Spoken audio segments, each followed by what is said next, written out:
Hey guys, what's up everyone? Welcome or welcome back again to another video tutorial lesson from the Apex Predator Billiards Training Club. My name is Apex Elenio, your aspiring professional pool player and pool instructor. Now, of course, in today's lesson, we're going to be looking at a very familiar, a very common kicking method that the professionals, intermediate and advanced players uses quite a lot, especially in the discipline of rotation pool, example 9 ball and 10 ball.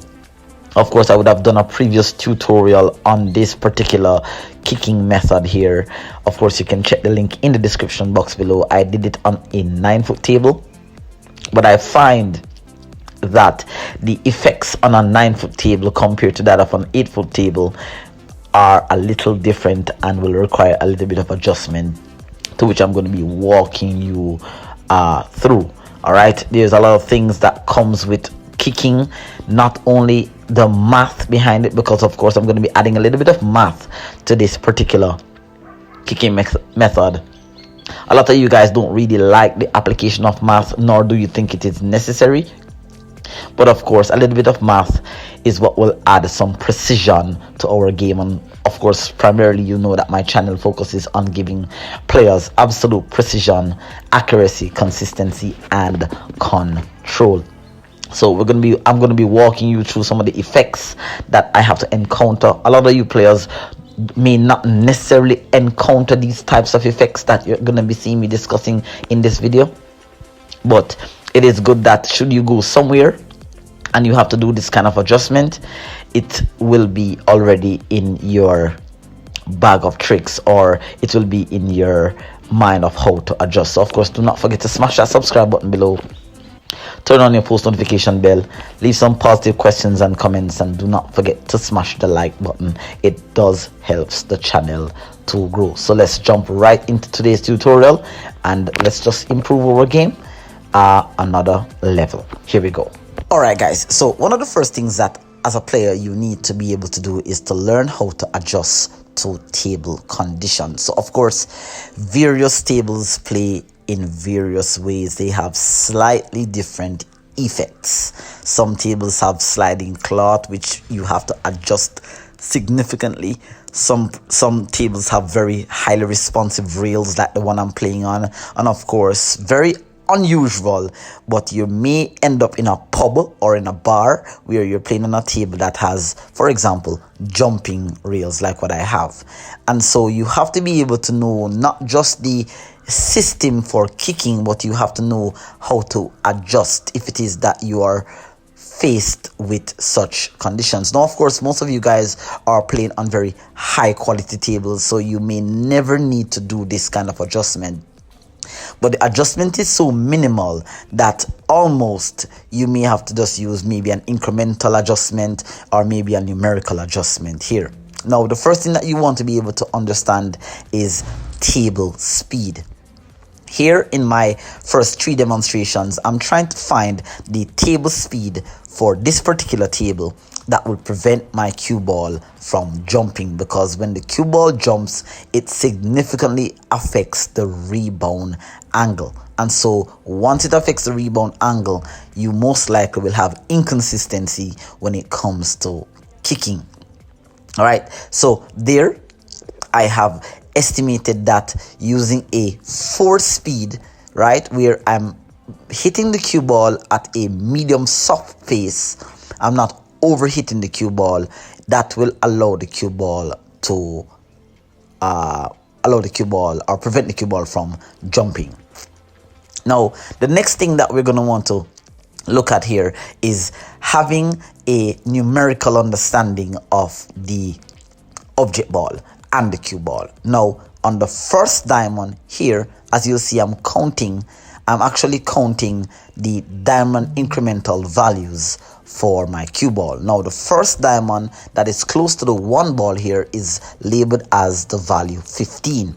And so incrementally, as we go down the rail, you're going to find that each diamond increases by 5. So my first diamond here is 15, second diamond is 20, third diamond is 25, the pocket is 30, going down 35, 40, 45, 50. So where the cue ball is actually located is actually diamond 50, or you can just say simply diamond 5 for simplicity. Now, of course, the object balls are labeled by increment of 10. So the 1 ball is labeled 10 or 1, the 2 ball is labeled 2 or 20, the 3 ball is labeled 3 or 30, 40, 50, 60, 70, therefore so forth and so on. All right, now mathematically, if it is that we want to actually be able to make contact with any of the object balls that are on the side rail, then the idea here is that we're going to have to subtract the object ball's value from the cue ball's value to get the first rail contact. So for example here, I'm going to try to calculate how it is that I need to make contact with the 2 ball or the 3 ball, pardon me, which is what I call my benchmark shot. Now, if I'm going to make contact with the 3 ball, I am going to have to subtract 3 from 5. That will give me a value of 2 on my on my first rail. Or if you want to become even more precise, you can use powers of 10. For example, subtract 30 from 50, and you'll see here that my value is 20. Now, using running side spin, that is either 11 o'clock or 1 o'clock on my cue ball, imagining that the cue ball is a clock or a circle, then you should be able to figure out what spin you will need depending on the direction of the kick. So I'm going to be demonstrating here firstly how to make contact with the 3. Already our mathematics says that we need to aim at the second diamond with running sides, and you'll find that you get a full contact on the 3 ball like that. Perfect. All right, on the replay here you'll see that the speed to which I'm hitting the cue ball, it is not soft, it is not hard, it's just in between soft and hard. I would just refer to this as medium soft speed. Now, it's also very crucial that you also understand. In a moment I'll explain to you the incremental adjustments when it comes to kicking. Now, in this example here, I'm going to be trying to kick at the 2 ball, and what you'll notice here is that when I kick at the 2 ball, I actually made contact with the 3rd rail before I made contact with the 2. And you're going to find a lot of the times that players will make these very, very tiny incremental mistakes like that. There on the replay, you'll see that as I use the 4 speed with running sides and I made contact with the 3rd rail, that there would have been a ball in hand. Now, why did that happen? Of course, so many times over, when it comes to precision in pool, being very accurate, knowing exactly what to do, most times we don't recognize that when we're kicking, the object ball must be in line with the diamond and not in front of the rail groove adjacent to the diamond. Now, on my 3rd attempt here, you'll see where I made full contact with the 2 ball here. Boom, like that. And that is simply because I added a bit more spin to the cue ball. Now, if you want, you can make spin adjustments to make full contact, or you can make diamond incremental adjustments, such as aiming at a diamond that may be a little bit higher, or aiming at a diamond that may be a little bit lower, incrementally. So instead of aiming at 20, you'd aim at 18, or you'd aim at 22. Now, this particular shot here is probably one of the toughest ones, because on this table here, when you play towards the back of the side pocket with running sides, you tend to always head right into the corner. So with a shot like that, you have to add excessive spin, which sometimes causes you to lose control. Here you can see that with that excessive spin, after making contact with the 1 ball, that cue ball actually went down table and got a little bit out of control. So that was a really tough kick, particularly on this table when the object ball is very close to that corner. So you're definitely going to need to know exactly how it is that your table plays. What is the spin that you're going to need to get to that particular corner pocket? Now here, I'm aiming to make contact with the 4. And this also is another tricky little kick, because you're going to find most times that when you kick at this shot, it usually comes a little short. Because for this particular kick shot here, we almost use little or no spin. Now if you're playing on a table that plays absolutely pure and absolutely true, because my table plays a little off, I have to make incremental adjustments. So on my second attempt there, you can see that I came a bit close. Now what I learned by making this video for this particular table, I may have to add a little bit of check side spin. So let's see if I can actually make contact with the 4 here. Using a bit of check side spin, I didn't use enough. Well, in fact, I don't think I used any on that third attempt there. But after the third attempt, I recognized that this particular shot here, to make contact with the 4, I will definitely need some check side spin.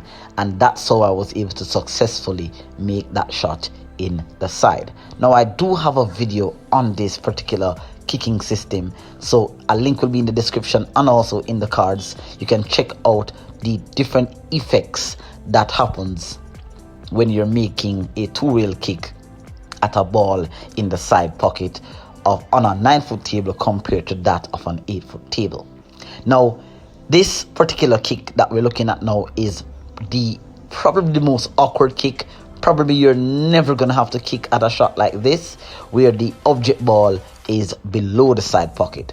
This is perhaps when the only option is available, and it is super difficult to kick 2 rails at an object ball that is below the side pocket. Now, to how difficult this is, you'll see that I missed this particular 6 ball several times because of the amount of check sides that is needed. Because I'm using so much check sides, or so much check sides is needed, I will have to also increase my speed. And what usually happens is that if I have to increase my speed and use check sides, my cue ball tends to give very inconsistent reactions from the rail. So I made a few attempts just to show you guys how tough it is to actually kick at 2 rails at an object ball that is below the side pocket. But on your table, you may get better results that I am getting. But the mathematics remains the same. The mathematics remains the same, where you subtract the object ball's position from the cue ball's position in order to get the first rail contact. Now I do have a part 2 coming out where I'm actually kicking from the end rail, but if you want more detailed explanation, you can check out my previous tutorial on a 9-foot table on how you actually make kick shots like this one. So be sure to subscribe and look out for the follow-up video on this. Now, while kicking systems and the mathematics are important, where is the application process? What if the object ball is not necessarily on or close to the rail? How can I use this system as a tool to kick at an object ball, say for example the 1 ball, the 2 ball, or the 3 ball? So here I'm kicking, for example, here at the 2 ball, and you'll see that the 2 ball is in the path of the 3rd diamond. So when I did the math in my mind, I subtracted my 3rd diamond, right, which is 3, from the cue ball's position, which was in the corner, which was at 5. So by aiming at 2, the cue ball should be heading in the trajectory of the 3rd diamond, hence why I made contact with that 2. Now here I'm trying to determine the diamond value for the 1 ball, and you'll see that I pointed my cue there at 25. That is between the 3rd diamond and the 2nd diamond. So by aiming at 25 on the first rail, which is of course between the 3rd diamond and the 2nd diamond of the first rail, I should head in towards the back of the 1 ball there, because naturally if the 1 ball wasn't there, the cue ball would actually hit at 25 based on this particular replay here. So you'll see where I made contact with the 1 ball like that, and this particular system here is so useful, especially when your opponent has laid down a pretty good snooker. Now, this particular shot here, of course, for the 3-ball, you'll see that I missed it on my first attempt. When you're making a two-wheel kick at an object ball that is a little bit down further into the middle of the table, right? It's very close to the side pocket. Remembering that a kick shot like this always tends to carry the cue ball a bit long. So again, diamond incremental adjustments may be needed, as well as, for example, you can apply a bit of inside spin or check sides. This table play is a little awkward, a little different, but at times you will get results that are satisfactory. Again, guys, your table play is a little bit different from mine, so you are going to need to test out how the table plays. All right, so hopefully this tutorial was of some value to you. Again, I have another tutorial on my channel that is much more, or explaining much more details. Check that out. But until then, I'll see you in another tutorial video. Take care. Look out for part 2. I'll see you next time. Peace out. Bye bye.